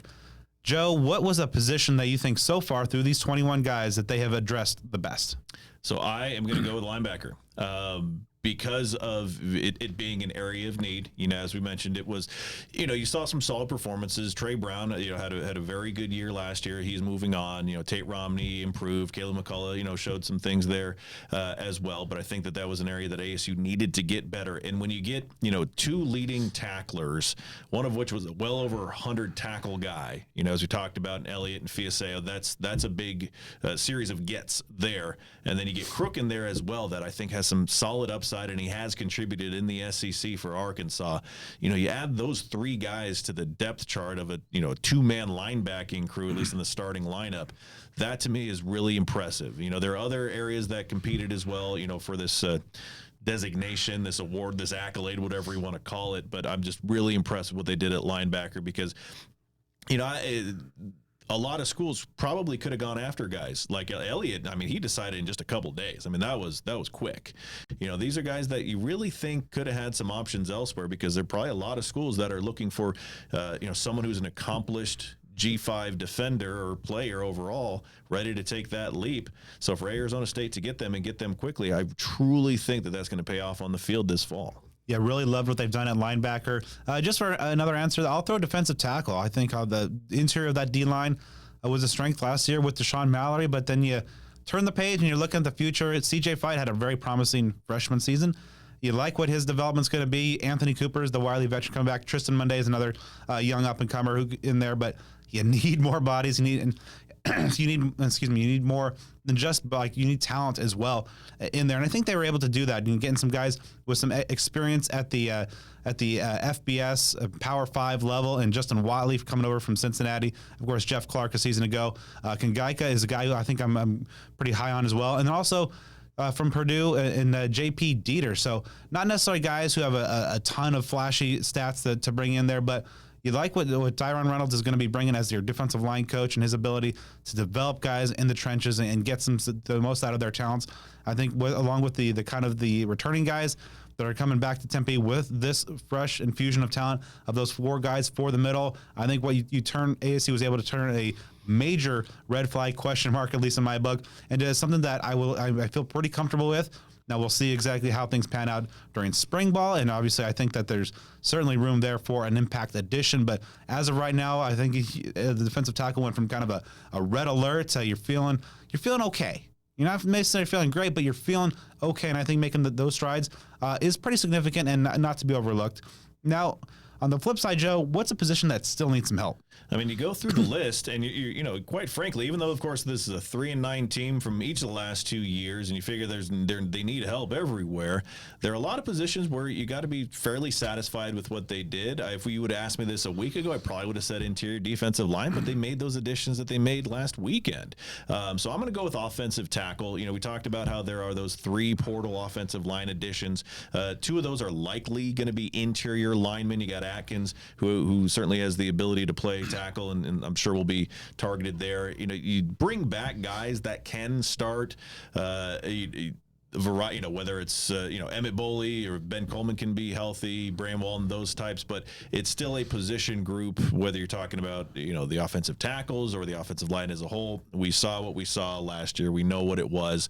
So I feel like even though you're making additions there, it really wouldn't hurt you. I don't think you necessarily need to go overboard, but I wouldn't hate it if ASU got like one more offensive tackle with the starting experience, or maybe one of those guys on the flip side, who is maybe one of those Cole Martin types who was a high caliber recruit and has got a lot of years left. That might be a even better fit. But some more beef there of a high caliber would make me quite happy. Yeah, I think that's the obvious answer there. I need to see at least one more offensive tackle with FBS experience to enter the fray. I like what Atkins brings. Obviously you have guys like Bram Walden at left tackle, Emmett Boley come back at right tackle, but I just think you need another body there as well. So I think you hit the nail on the head and for all the points there. So don't necessarily need to rehash it too much. I think one more tackle should be number one on the shopping list for the Sun Devils. Flipping over now to biggest instant impact players. A lot of these guys it could be guys contributors down the road, but which guys, Joe, perhaps one on offense, one on defense, do you think will have the biggest instant impact here in 2024? You want me to give them both, or you want to go offense, defense? How you want to operate this one? Let's go offense. All right, there you go. Obviously, offense, there are fewer choices to pick from because a lot of the additions have come from defense. For me, I feel like it's kind of an easy pick on Raleek Brown because that's someone that just has 5-star, caliber pedigree coming from the high school ranks, got a little run at USC. We talked about how he has a fit that he feels that he makes in terms of the position he plays on the football field, and Arizona State's going to give him that shot. Someone that just has a high level of athletic ability, and you feel like Kenny Dillingham's creativity on offense is going to get the ball in his hands in a variety of ways. It seems like a guy that's got a chip on his shoulder, ready to show the world what he can do. So you put that all together, I think that's a guy that can really really burst upon the scene for ASU. Yeah, that's my pick as well, and I guess we should reveal that we did not reveal our choices to each other before this, so keeping things genuine and pure. But I think Raleek Brown is the choice there. I'm just really excited to see what he's able to do. A guy you can get into space, and as mentioned, like the Sun Devil offense last year was something that just wasn't able to generate big plays. Near the bottom of the country in terms of the ability to generate, those big 20, 30 plus yard plays that really can help flip a game. I think Raleek Brown is going to be a big time addition that helps change that paradigm for the Sun Devils. How about defense, Joe? So there are a few options because there are, obviously spots on defense that ASU is filling in its starting lineup via the transfer portal. So the opportunity for instant impact will probably be available for a number of guys. I'm going to go with Cyrus Fiaseu because he's one that, again, him doing what he did at San Diego State, being that team MVP, filling the stat column. He was the team leader in a multitude of categories, including but not limited to total tackles. I think sacks, TFLs, like forced fumbles, fumble recoveries, things like that. You just look at the line that he put together last year, and that is a playmaker. There are a lot of other options that could have been said here as well. Keyshawn Elliott was one that I was considering. A very productive player out of New Mexico State. But Fiaseu, there's just something that just kind of really passes the test to me when you kind of look at what that guy's all about. Like that's a dude that I think is going to be a guy here for ASU. Yeah, I mean, I said we did not compare notes, but man, you do this show long enough, you kind of fall in sync. I think Fiaseu is going to be the choice there. I think he's going to be a real fan, or like a quick fan favorite for the Sun Devils. He's one of those guys that is a type of player I really like. Just a linebacker who fills up the entire stat sheet. Every column has got some crooked number in there as well. So I think it's going to be a real fun time to see Cyrus Fiaseu in that defense, along with some of the other guys. I think, I was expecting to see some big steps forward from like Chayton Romney, the youngster, Kavion Thunderbird. But Fiaseu, I think, is going to be something pretty interesting. Flipping the things to perhaps, a guy who's maybe not getting a whole lot of run right now. Joe, who's your diamond in the rough pick on the offensive side of the ball? So for offense, mine is going to be tight end Marcuston Douglas. He's 6'5", 280 pounds. That's offensive tackle size, for the college game especially. Guy's got athleticism. You see some, film of him doing his thing at Florida State. Of course, ASU loses its top two tight ends. You bring Bryce Pierre back, so you've got some talent there, but he's somebody that, obviously ASU wants to use a few tight ends. We'll see about true freshman Jaden Fortier and what his availability is going to be like because of that ACL injury in his state championship game. So Douglas is somebody that I think, could bring that athleticism, that size, bring a little bit of everything to that tight end position, for ASU, because again, on the offensive side of the ball, not as many additions as on defense to select from, but he's somebody that, if he ends up being a contributor here in short order, that wouldn't necessarily surprise me, but he's not necessarily that name that's at the top of the list as recognizable players right now. I'm going to stay at the tight end position, but go with Cameron Harpole from San Diego State. I think a guy who doesn't necessarily have the heft that Douglas does, but I think the athleticism there, and I know some folks in that building are pretty excited about what he could potentially do as part of the Sun Devil passing game. You figure Bryce Pierre is coming back and he can have the spotlight and the chance to be that tight end one, and perhaps assume that Jalen Conyers type of role, or at least the intended Jalen Conyers role that we saw, or a lot of folks are hoping for in 2023. I think he's got some athleticism, good size as well, and I think that ASU is going to continue to use a lot of multiple tight end sets, and that's going to give Harpole a chance to shine. Joe, who's your diamond in the rough on the D? So there are a few guys you could go with here, but I kind of separated some from the diamond in the rough category, because on defense, ASU got a handful of players who have contributed at the college level, at a high level, such as the linebackers that we've talked about, and even some guys in the secondary a little bit. But I'm going to give the nod to Jacob Kungaika, coming over from Arizona, of course, someone that, as you mentioned, has some high potential. Began in a reserve role for Arizona, that could catapult into something much greater here in Tempe. And how awesome would that be if things turned that way for him as a Sun Devil? That would be a major win, and Sun Devil fans, I'm sure, would love that part about him. And that's a guy, when you come to ASU from that school, the fans are going to really like you right away for making that life decision. So I think he's going to have some fans, to begin with, and someone that just has the makeup that really is intriguing to me, that a year or two from now could be talking about him being a high caliber player. Let's hope he goes on a personal Territorial Cup win streak. He's, let's see, so far he's 2-0. So, another 4-0, 5-0 finish wouldn't be too shabby there. That was my pick as well. But, just for a taste of a little something different, my number 2 selection was Roman Petrie, the defensive end coming over from Purdue. You really just love those long, 6'5", 245-pounder. You got the frame, got the wingspan, 82 inches there.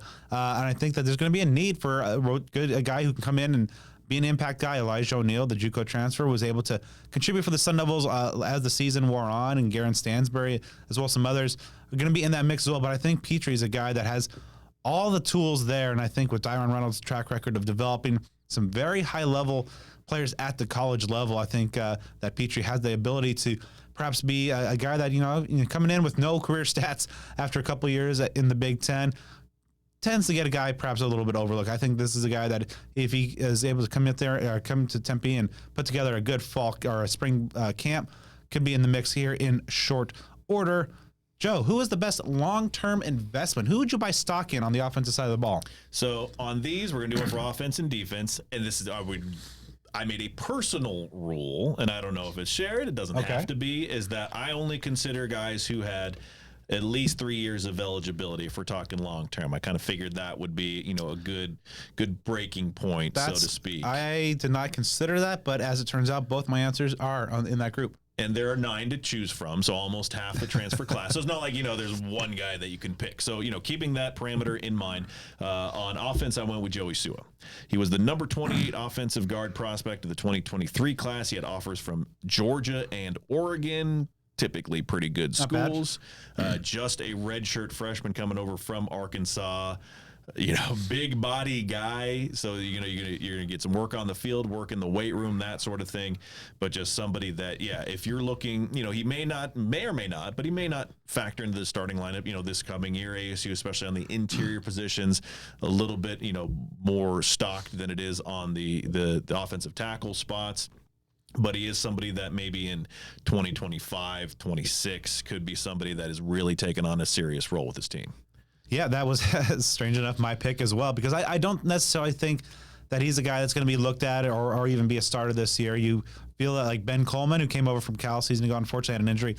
He might be your left guard, and then the guy you're going to hear from in a moment, Issei Matautia, might be your right guard starter. But man, just something about Joey Sua, obviously another homecoming as well back to the Valley, but a guy with those intangibles, that size, just kind of that pedigree in terms of at least what these high-level programs are seeing him as well. really intrigued by what he'll be able to do. And I think after maybe perhaps he could be a multi-year starter, down the road. Maybe not in 2024, but I think I like his chances in 2025 and beyond. Joe, who are you investing in on the defensive side? And there are some options to pick from here because obviously you got a handful of names that are joining the team, some with quite a bit of time to play. But for me, you got to go with that recent addition of Cole Martin. We broke down his credentials earlier in the show. When you've got a guy that was a 4-star player, one of the top prospects in the state. I mean, obviously that hometown element, very, very meaningful. He played a fair amount at Oregon, so he checks those proverbial boxes. He was a big-time recruit, went to a big-time school, played a good amount, is coming home. And that's something that really gives you a lot of intrigue. Now, he, different from Sua, may factor into the starting lineup in year one. So as far as the long-term investment, it's not necessarily, in this case, a scenario where it's a guy that you have tempered expectations for year one, and then maybe that will accelerate year two and beyond. This is just a guy that could contribute in year one, and a couple years from now, we could be talking about him playing in the NFL and really playing at a high level year after year for ASU. Strangely enough, again, my pick as well. Yeah, really excited about what Cole Martin could potentially bring to the Sun Devil offense. I think, obviously, as you mentioned, could be a factor here at nickel right off the bat, but also in that defensive backfield for years to come. And you just love to see the homecoming angle there. And it's not just warm bodies that played here in the Valley. These are elite recruits like Cole Martin who are coming back and suiting up and wearing that maroon and gold for the Sun Devils. And this is a guy who I think has all Pac-12 upside, had a nice debut season for the Ducks. So we'll see what Cole Martin is able to do, in his Sun Devil career. But I'm really high on what he's able to do, and I think, of course, it could be a really nice story there for the former Basha Bear. All right, so as we cap off things, the portal, of course, is still a factor. We mentioned the grads can come in and out, but also guys who are already in can also commit. So, Joe, of the guys who are currently in the portal right now and have that ability to commit to a school at any time, even if it is kind of like a pie-in-the-sky selection, who is a guy that you'd love to see get a commit, or the Sun Devils grab a commitment from? Yeah, so just to kind of give a little detail on what we're doing here, this is kind of like choose your own adventure type of stuff. We're going to throw out some names, wish list type of stuff. This is not in any way an indication that ASU is in on these players, that they're in the cards for ASU, that they'll end up at ASU, anything like that. We did this last year, and I think I said Justin Flo, who obviously coincidentally ended up at the U of A, so we'll see how that worked out. So for me, I am going to go with a guy who was a huge time recruit when he was coming out of high school. I'm going to say Corey Foreman. It's a position that ASU really doesn't need. I believe he's like an edge rusher. I don't think that he's bulked up to be an interior lineman, if I'm not mistaken. He had 25 tackles with 2.5 sacks in 26 games played at USC. He was the number 4 overall prospect, the top defensive end in the 2021 class, coming out of Corona Centennial High there in California. Of course, the same school that produced Sun Devil legends, the likes of our guy, Brandon McGee, Will Sutton, Vontez Burfict, Shelly Lyons, and others. He was even though his career so far and what he did at USC certainly didn't live up to the hype, he is still regarded as a high prospect. Rivals has their top rated transfer portal entries. He's number 58 overall on that list for Rivals, and he's the number 8 available player. So maybe some of that is based on his high school pedigree and some of it on what he did at the college level. But again, this is a guy that folks still think generally high of. So even though edge rusher isn't necessarily a high tier need for ASU, they do lose some bodies that they could replace a guy. And if you bring somebody, it's always kind of cool to bring in a guy that had such massive recruiting pedigree, because there might be other players that look up to him, people that he knows, could be getting that pipeline back going at Centennial, whatever it looks like. To me, I think that'd be a cool thing to add a guy like that. Yeah, and there's really no position group that this staff won't add anybody if they are talented enough. I mean, there's nobody that they wouldn't bring in, because as Kenny Dilliam likes to say, it's all about competition, and obviously the quarterback position is an area that can attest to that. For me, I'm going to stay kind of in the former Pac-12 footprint. Ben Urosek is the former Stanford tight end, obviously one of the conference's best guys at that position for a number of years, jumped in the portal, and the ASU has had some success in terms of the former Cardinal bringing him in for 1 year.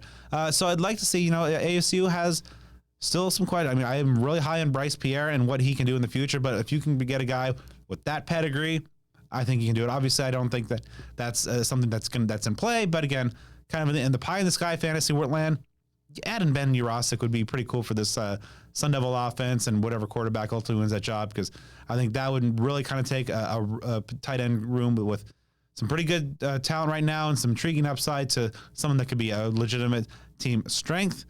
All right, so as we close things down, now we've talked to two new Sun Devils already, and let's cut out some time to get to know another big-time addition. One of the guys that we spotlighted is helping to really help revamp this Sun Devil offensive line, Matautia.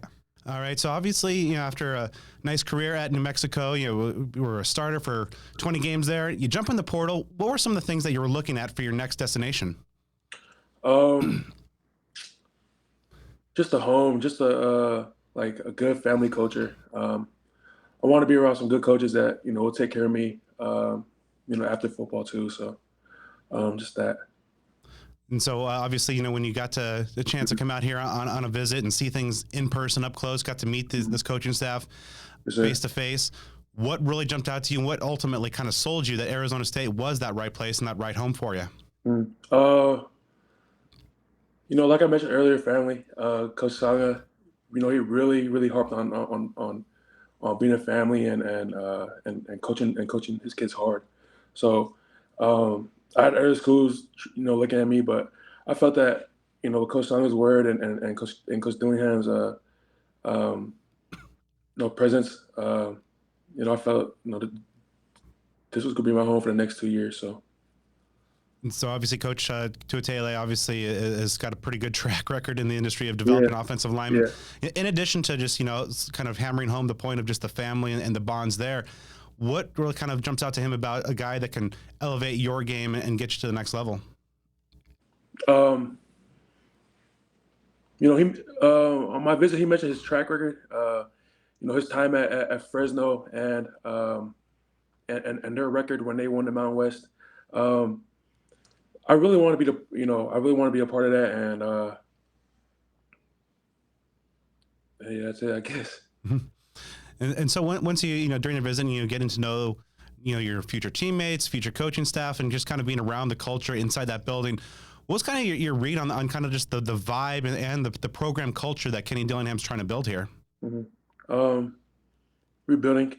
Everybody talked about, this record doesn't define them, and I believe in it. I believe in Coach Dillingham and the way he's trying to do for our program. I believe in the kids. We got some pretty young kids, but in the next 2-3 years, we're gonna be on a championship level. So that's what I really believe in.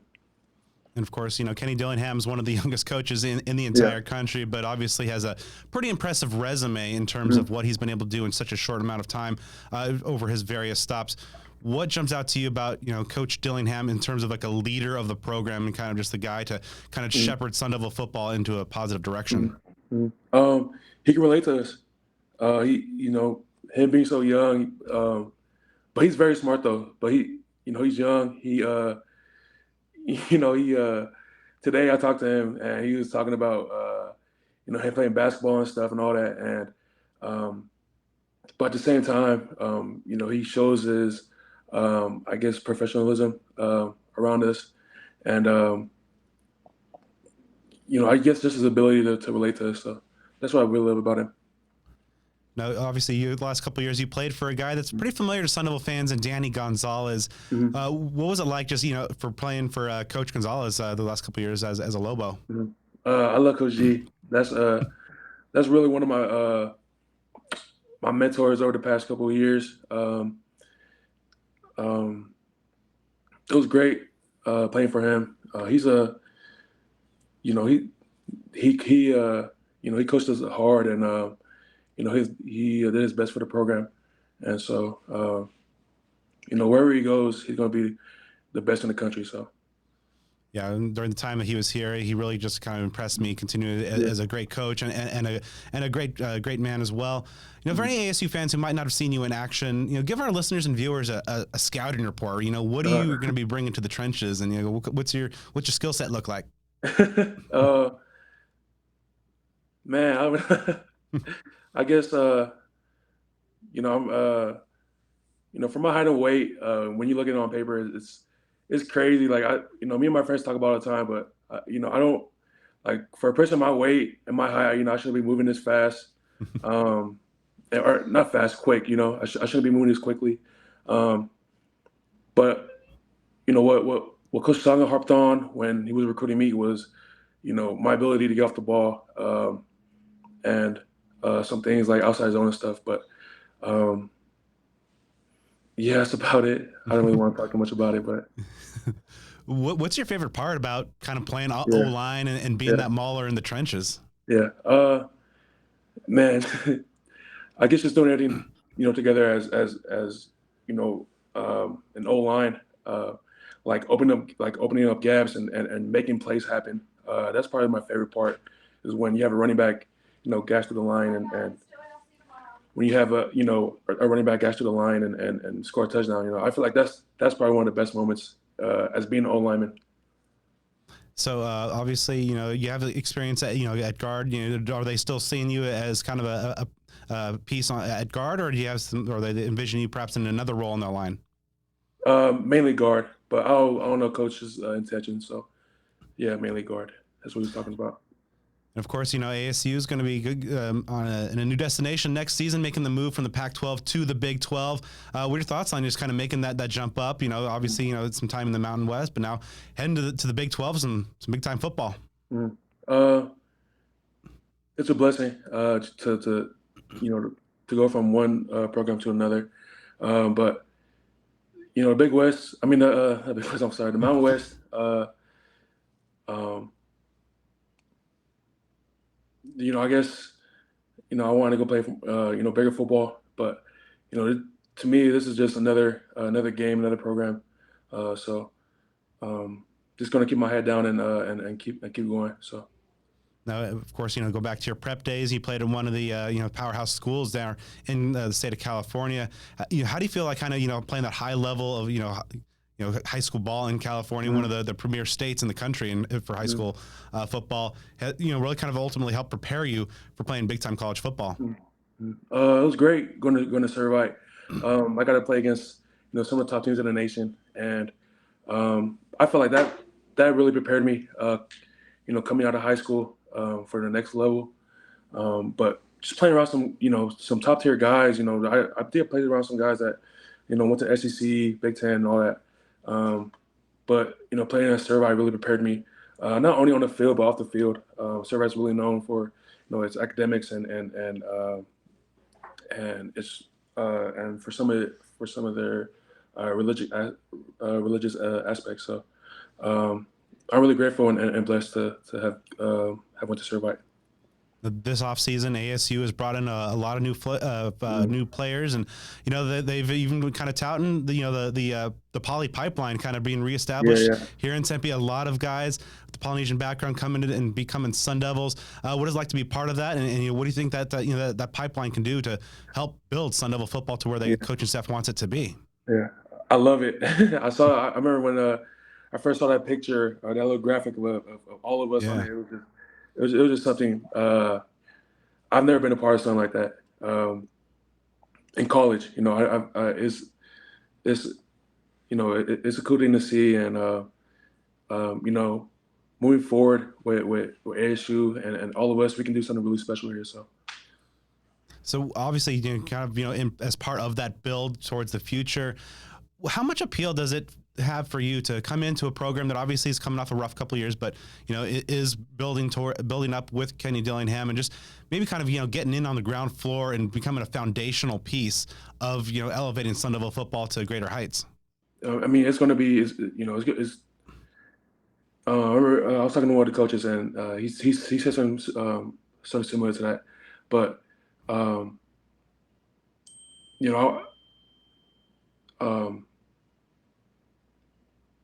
I guess just coming in and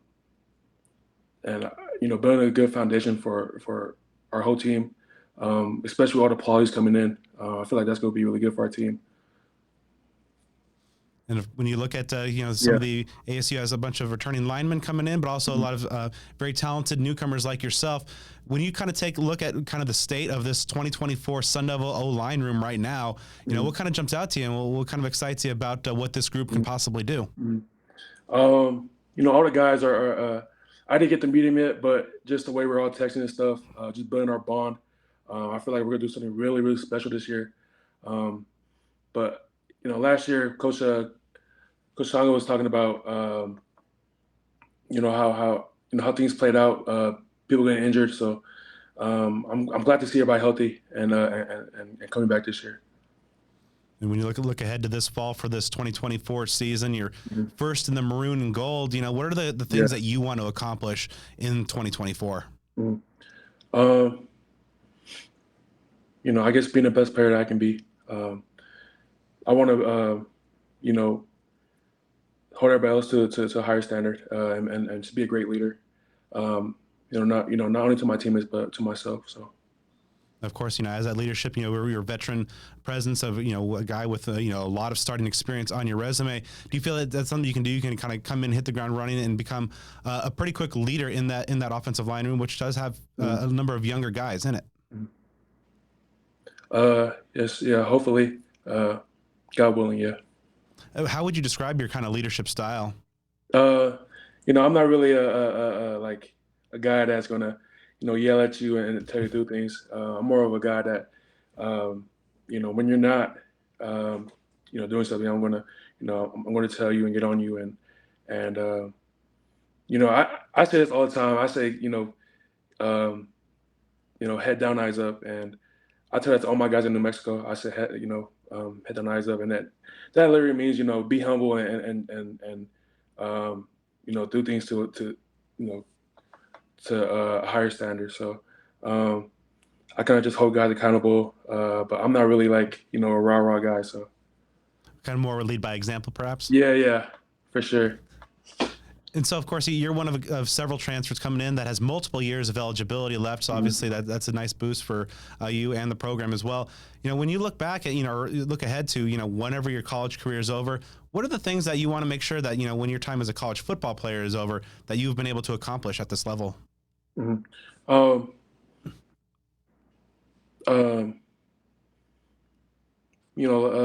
want to do things on the field, but I think most importantly, some things on the field, getting my degree. I feel like that's very special to me and my family. My older brother, he got the degree from Cal, so I want to just, make my family proud by getting my degree. But I want to do things to the higher level, to a higher level. I want to hopefully I make it to the next level. But the degree is my ultimate goal. So. And that's going to do it for this episode of Speak of the Devils. I'd like to thank our guests, Matautia, Josh Atkins, and Navi Bruzon.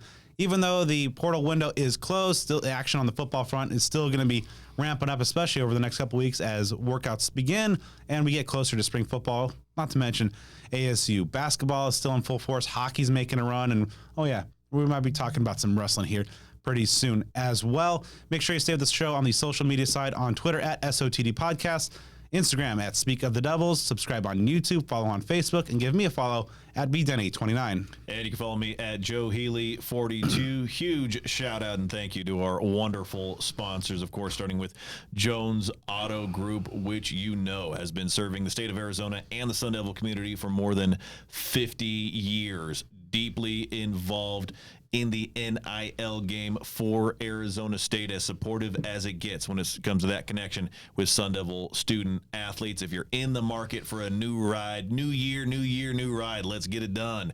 Jones Auto Group, that's got to be the spot for you. You want to work with a fellow Sun Devil. Gets no better than our guy Parker Jones. Hit him up on his cell phone. He wants to hear from you.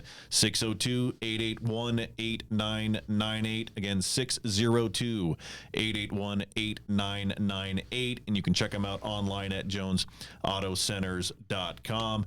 A lot of love to our good folks at Cactus Sports. You can check them out at their Mill Avenue location. Of course, 514 South Mill Avenue in Tempe. Get that shopping done. Even though the holidays have come and gone, maybe you got some gifts from family that you don't particularly care from. You need some new gear.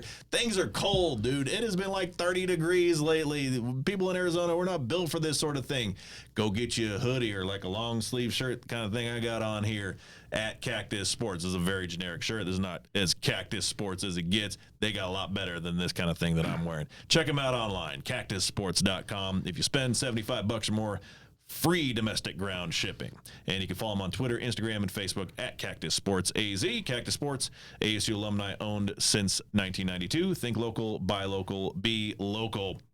Huge thank you to our food sponsors, Burrito Express and Spaghetti Shack, starting with BE. You know, they're a passionate group of folks there. It's a family-owned business that began in 1995. They've got 6 Valley locations, 2 in Gilbert, 1 in Mesa, 1 in Chandler, 1 in Scottsdale, and that Tempe location about half mile from Mountain America Stadium. They're on Rural and University. They are open from 7 a.m. to 3 p.m. Monday through Friday. Some locations as early as 6 a.m. during the week, and 8 to 3 on Saturdays and Sundays. Go ahead and get yourself some breakfast burritos at BE.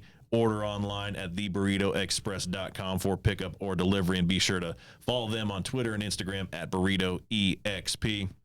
The good folks at Spaghetti Shack, which you, of course, know is not just Sun Devil owned and operated, but owned and operated by a former Sparky, the Sun Devil. They've got 3 locations, one up in Pine Top, these 2 in Tempe, including that ASU location just about a mile from Mountain America Stadium, open from 11 a.m. to 10 p.m. Sunday through Thursday, and 11 to midnight Fridays and Saturdays. We have told you before, they have mixed up and improved and jacked up their schedule in a good way. Schedule, when I say schedule, what are you talking about? I'm talking about their menu. Sports have schedules. Restaurants have menus. There we go. This is live. We're going with it. You can get catering from them. Like all our sponsors, they are deeply involved in the community, giving back to the Sun Devil folks and the Tempe community as a whole. If you want to check out that new location, that's 922 East Apache Boulevard in Tempe. Last but not least, a huge thank you to our wonderful friends at Sun Devil Family Charities, a 501c3 nonprofit organization created to help Arizona State University alumni, students, staff, immediate family members who are overcoming medical issues and have financial needs as a result of that. To check out what they're about and ways you can support them, give them a look at sundevilfamily.org. And also be sure to support the good brand, Home Field Apparel, and get 15% off your first order at homefieldapparel.com with offer code SOTD23. Get you 15% off. Over 175 schools that they have on the website right now, but none more important, of course, than Arizona State. You can get the amazing new Sun Devil bomber jacket, as well as hoodies, shirts, joggers. They have the top to bottom, the best stuff out there, the most comfortable, officially licensed collegiate apparel that you can get. And also, when you're done supporting our amazing sponsors, be sure to drop us a 5-star review on the podcast platform of your choice. And look out next week, as Joe and I will be bringing our monthly special. It's going to be a series of off-season specials that are going to be airing Thursday nights on Arizona's Family Sports Network.